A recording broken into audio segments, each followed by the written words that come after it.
amma kana tunanin yaudara ce to ba wannan ne wannan fa daga cikin gaske kuma waccan din ma ka san ba wai daga mu fa ka san dan haka kar ma ka fassara mutum me yasa ba ku kashe shi ba ana sallah ba a magana ka san da abin da ba a samu maganin sa ba sai dai Allah ya maganin sa da baki ɗin komai ya canza amma ubangiji Allah zai mana maganin su al'amuran sai dai Allah ubangiji ya sauƙaƙa mana da matsayin sallallahu alaihi wasallam rabiro mamutu yaro tsohuwa babba yaro bazawara budurwa kada ku sake ku bar ɗaya ya wuce kai a gobar gidan nan za a yi mun aika amma fa ki sani idan kika ganganci aka same shi a ɗakin ki to ta shafe kin jazawa kai saboda haka ku ba ɗakin sa'a gaba sa'a yamma wa yake shirin yi haka zalika kare yaro a gida take idan ya fito waje ya zama nama.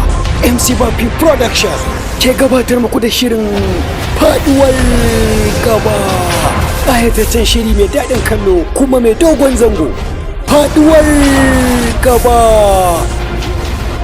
ke muku tsokaci akan tsama, dabi, takun saka, soyayya, rikici tare da tashin hankali.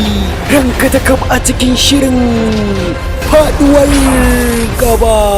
Story by Kamal M. Siva, executive produced by Ibrahim Cherry, produced by Kamal M. Siva, DOP Busy Rafa Semonde, production manager Sani Tuzi. Allah ya sa na sani. Ko ka san Zuriya? Kuma ana iya Zuriya ta ga a hankula kada ta zaran mana. Jama'a ku ba mu da ki ku kashe shi ku gudu. Yanzu ka ga wannan hanyar da aka tashi aka yi masa. Ka ga idan ka ga hannunka. Kana cikin tashin hankali. Ni ma tashi hankali na ya tashi. Wallahi ba abin da ne musu. Na ji wucewa kawai suka rufe ni da duka. Ban san hawa ba ban san sauka ba. To ku tsaya ku ji abin da ba ku sani ba. Ya ta tafi karfin ku. Kaga Halima sai mai mota, Halima sai mai gida biyu ne kuma a cikin birni wanda zai rinka kai ta maka duk sati ko Dubai ko China, amma haka kawai kun dai wuce kuna kaurin talauci kun zo kun tsaya kowa ya abin nan.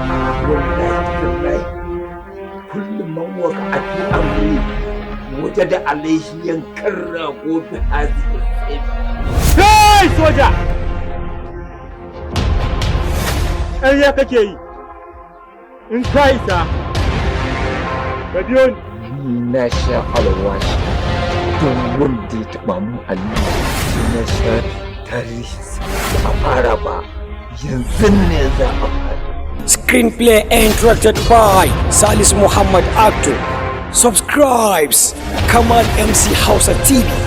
Faduwar gaba, asar namiji coming soon.